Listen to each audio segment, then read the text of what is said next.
when I got to know about Bitcoin in 2011, and you might be wondering why I'm not on the Cayman Islands, right? But I sort of love. What was really astonishing for me was suddenly I could send money to friends in Southeast Asia with the ease of sending an email, right? It just took seconds and the money was over there. But when I went to PayPal's website, they said, this country is blocked, sorry, right? And it felt really like science fiction had suddenly become a reality. This was the stuff which Star Trek and Star Wars, of course, was all about, sending money instantly between different planets or different parties. And so for me, when people were asking, like, but how can you trust this Bitcoin thing, right? Like, we don't even know who this Satoshi Nakamoto is. I said jokingly, of course I know who he is. It's very clear. I mean, I'm not going to write a Newsweek article about it, that's for sure. But the Satoshi Nakamoto, he came from the future. It's clear. He had to fix our broken timeline. I mean, how can it be in the year 2014 we're still sending paper checks, right? From one account to another. It takes days, how conveniently, for them to clear. Or just another example is my friends are in Southeast Asia, so when I want to send them a couple $100, I have to walk into a physical building, meet the branch manager, right? Sit down for a little chat, fill out a stack of paperwork, then I get a hefty transaction fee on the processing. And at the same time, I sit there with my iPhone, and I can see the real-time weather updates on Mars, right? So obviously something is absolutely wrong, and I would like to invite you today for this little thought experiment at the intersection between cryptocurrency and science fiction.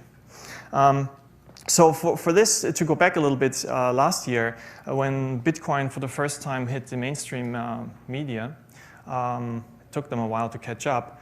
The fascinating aspect for me, and I found myself in a lot of discussions with friends about the global phenomenon of Bitcoin. So suddenly, and if you are into space and space exploration, you see Bitcoin as capturing a planetary financial system, right? It starts to form and captures the entire globe. So you have a farmer in Zimbabwe and you have a Wall Street broker, and both of them basically on the same network. And that sounds like science fiction. So I was in these discussions, and of course, you know, if you spin this thought a little bit further, at a certain point, we may have another base on Mars. We may have a base on the moon. How would that work with Bitcoin? Right? And it becomes very quickly, it becomes clear that the moon is not such a problem.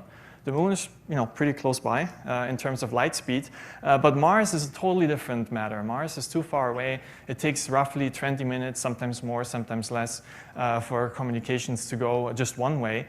And if you would do a transaction on Mars, that of course would be a disaster. You would sit there and freeze to death before you actually get the block confirmation. So it was clear that on Mars, someone would create a Marscoin. What else would they call it, right?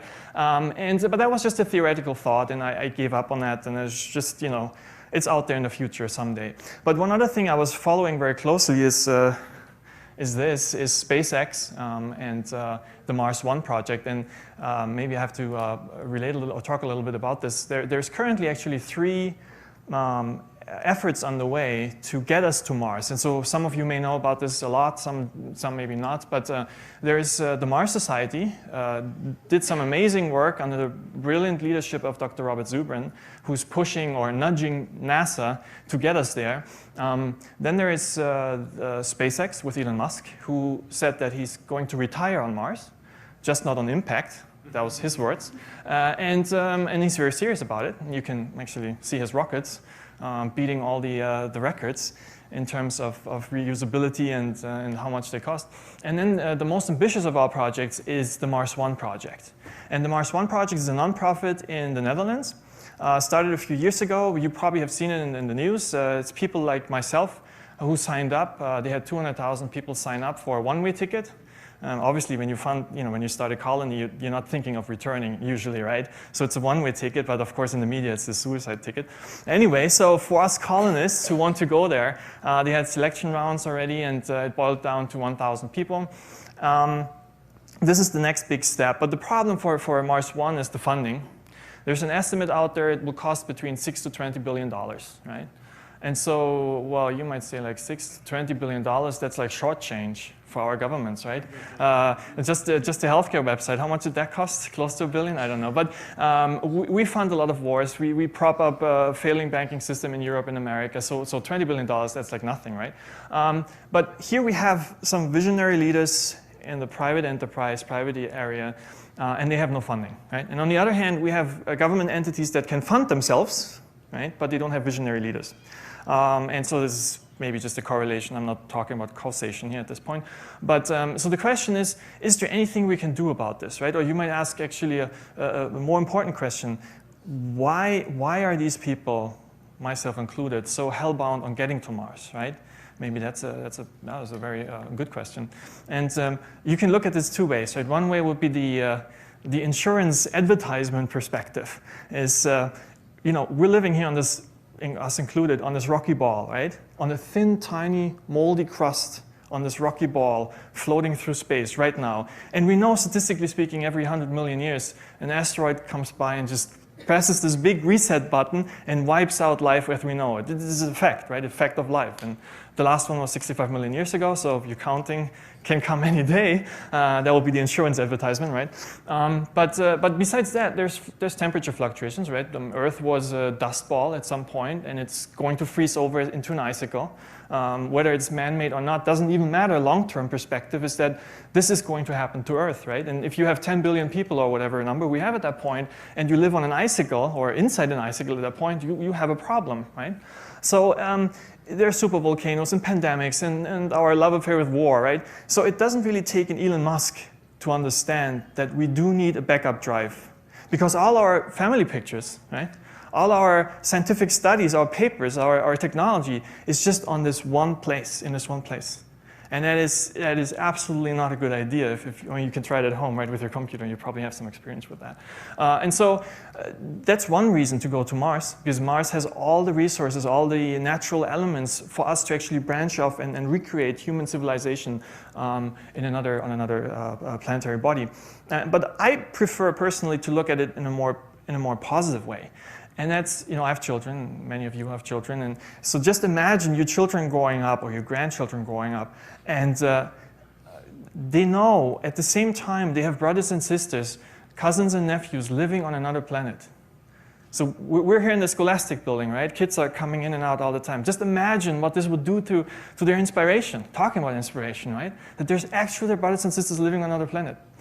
So if we can get this done, if we unlock Mars, if we make it there for the first time ever and prove to ourselves that we can live self-sufficiently in a biosphere, basically bring life over to another planet, that would change everything. It would, the amount of scientific progress, technological progress, economic growth, it's unfathomable. You can't even imagine it. And history up to that point will just feel like peanuts. Seriously, right? At that point, we have opened up the solar system for us, because our kids, our grandchildren are going to say, like, what's going to stop us there? What is going to stop us there? Now we know how to do it. Now we can go further, right? And so now you're looking at the abundance and the riches of the solar system. Right? When we talk about Earth and mining in Earth and destroying forests, all of that does not need to happen. I mean, the asteroid belt is laughing at us, right? The gold prices are so high, relatively speaking, because we haven't yet pulled a big asteroid made out of gold to this planet. If we would drop it, immediately gold as a value storage system might dissipate, right? But so those are the reasons for going to Mars, and you might ask yourself, like, okay, so those seem, at least to me personally, very compelling reasons to go to Mars. Why are we not there yet? This is Mars, right? This is how it looks right now. And obviously there is no paper to print, right? So don't even get started. And if you start mining for gold and metals to mint coins, you probably use it for your technology rather than can you picture an astronaut walking around with coins in his hands? Not really, right? So digital currency on Mars makes absolutely a sense, and it will be a cryptocurrency. Obviously, Bitcoin has really proven that it does work. Now, these were the 3 missions I talked about. These are some reasons why we should go. And why are we not there yet, right? So here, there's $1 billion, we need 6 more, but as I said before, that's not necessarily holding us back. What's really holding us back is something like that. And what I would like to share with you right now is at certain times like these, right, it really makes sense to go, take a step back and look back. So what did people in the past do, right? We should learn from the past, and we can. There's a lot of stuff in the past I personally like the Roman Empire. If you ever want to know about politics, just read up on the Roman Empire. It shows you basically every combination of every intrigue and political system there is. But if we go back a little bit, first I want to make a little stop at the Apollo system, because the Apollo program gives you an example how it would work when the government does it, right? You go there, you spend, and this is interesting, NASA has still the same funding as at the time of the Apollo program. So the last 10 years, they had the same amount of funding as they had inflation adjusted as during the time of Kennedy, right? But they did, also I didn't see anybody on Mars, right? So the funding is always just an excuse, if you will. What it really needs is to take this visionary leadership and say, we're going to get it done, like Kennedy did. But even for Kennedy, it would have been difficult if it wasn't for the fear-laden atmosphere in the 60s. You had this space race with the Soviet Union, and there was an actual threat that whoever is going to be on top is going to drop the bombs, right? So that, of course, worked very well for the government, the fear factor to push us forwards, push us towards the moon, and it worked out. But after that, it was over, right? It was gone. There was no motivation anymore. And here we are, what, 40 years later, soon 50 years. And since I was born, you know, people are saying like, oh, in 30 years, you're going to be at Mars. 30 years. So still today, if you look up the websites, they're going to say, in 30 years, we're going to be there, right? So this is one way of saying it never happened. But looking back at the history, we know it is possible to do impossible things. We have North America and South America colonized, right? There's people living here now. How did our ancestors do that? How did they start? It was a monumental task. I mean, a ship is not cheap, at least in the 15th, 16th century. And so what they did is they formed companies. Right? That's where our word company actually comes from. That's how they had to do it. And what they did is they took ships and split them into shares, right? So usually typically it was like 12 to 64 shares, and they would sell them off to individual investors. And you're like, okay, so why did they do this? Well, there is the new world out there, and there are riches there. But it's not so much just getting the gold and then shipping the gold back, right? That's one of the motivations, right? Here. There's another point to this. Once you make it to the other side and you actually establish a colony and you're one of the shareholders of this monumental task, guess who the property belongs to? Guess who has to say what's going to happen in this colony? That's the stuff which is going to make you rich. And people understood that, and that's why they invested into these ships and made something happen which otherwise would have been impossible for an individual to do, or even for the government, right? And so I would like to give, this is the core of this thought experiment. Let's assume all of us, for a moment, okay, all of us, we're like the board members now, big board, of Mars One, okay, one of these efforts to get us to Mars.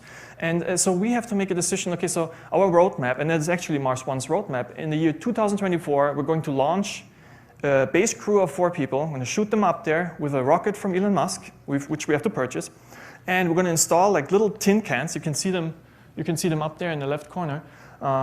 And they'll try to just survive for the first couple of years, right? If they make it, we will have set this example, and we're pretty sure that others are going to follow. I mean, if China looks at this and says like, wait a second, a non-profit got this done, we're going to be there next, right? And the US says China goes there, we're going to be there next. So anyway, what you might see after some time is some more, the settlement might grow, some more people will arrive, there's different colonies, and they will start to trade. They will, because someone will have figured out a way to mine this type of metal, the other one will have figured out a chemical refinery on Mars, and they will start to exchange value with each other. So the idea behind Marscoin is exactly this. If we take our astronauts to Mars, right, we might tell them, okay, you get a little USB stick, and one of the things we want you to install on Mars is a cryptocurrency, because in the future we know people will utilize the cryptocurrency on Mars, right? But at some point, one of you might come up with the idea like, wait a second, why do we have to wait? Why don't we install the cryptocurrency right now, right here, and let other people partake in it, right? Right now, at this particular point in time, 10 years before we actually launch. And so they get this opportunity to buy into the investment right at this point of time. And what does that do? So I'll give you an example. Some people might say, this is just a funny idea. We understand that once you are on Mars, you own the economy. You are going to be the Bitcoin of Mars, right? I have these $10. These $10 are going to buy me 1,000 Marscoin. Right now, if you go actually to mintpal.com, you can buy 1,000 Marscoin for $10. So I can take those $10 and throw them at my retirement fund, right? But I can also take those $10 and throw them at something like Marscoin. And I don't know whether it's going to work out or not. It's very much like Bitcoin. It's an experiment. But if you guys are going to make it and your astronauts take Marscoin to Mars, I'm going to be one of the few people who actually has a share in the Martian economy. And if in 50 years or in 60 years I can give that little private key to my kids, right, they can trade it. And so the farmer in Zimbabwe, right, who had no way to trade on the SpaceX exchange in New York City, for instance, for a company share, maybe getting some money out of it. This farmer in Zimbabwe now, he has a chance for his kids, grandkids, maybe even in his lifetime, to buy into a cryptocurrency that will allow him in 10, 20, we're talking in 10 years, if I go back, 10 years up there, this down there is probably 100 years or longer, but we're talking about a couple of colonies in the next 50, 60 years, and they will trade. So whatever the Martian economy will be at that point in time, the Zimbabwean farmer will have a share in it. And if NASA comes along and says like, wait a second, this is great. You guys just found this, and you can look it up. There's these giant holes in the Martian planet. Have you seen those? Probably underground volcanoes. Pretty exciting stuff. So if NASA or National Geographic calls Mars One or Martian colonists and says like, hey, we want a nice TV documentary about this. Can you guys film it? Then the Martian colonists are going to say like, yeah, sure, no problem. Who's going to pay us? How are you going to pay us, right? And National Geographic and NASA are going to ask the Zimbabwean farmer, hey, can we buy some of your Marscoin, right? And he's going to say, how many Bitcoins do you give me for that, right? So now we can see that there's ways we can incentivize privately space exploration on a grand scheme. And this is nothing, it sounds like a science fiction, but going back into history, we know this has been done before with gold, metal gold. And here we basically try to replicate it with a virtual gold, with a virtual cryptocurrency. And the coolest thing about this is it's not just an investment vehicle where we buy into it, we actually bootstrap our own colony. We make our own colony possible by allowing people to invest in it. So here's another nice picture. Right? This is how it's going to look like eventually after a couple of years off from a Discovery TV station. What I really would like to focus for a moment is if you think that the technological changes are too big, which I thought myself, like 5 years, 6 years ago, if I had heard this talk, I would have said like, this is nonsense, right? There's a beautiful book by Dr. Robert Zubrin, the founder of the Mars Society. It tells you detailed that we would have been able to go to Mars in the 90s.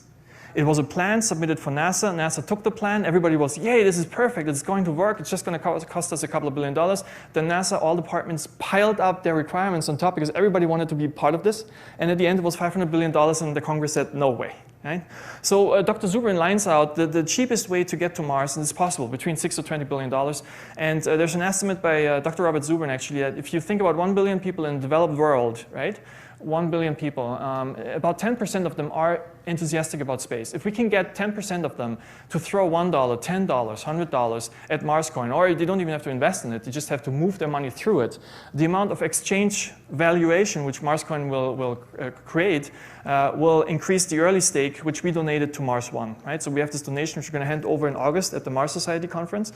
And again, this is an experiment. We don't know whether it's going to work or not. They have their own funding models, but this would be an additional funding model for the entire globe, right? Anybody could partake in it.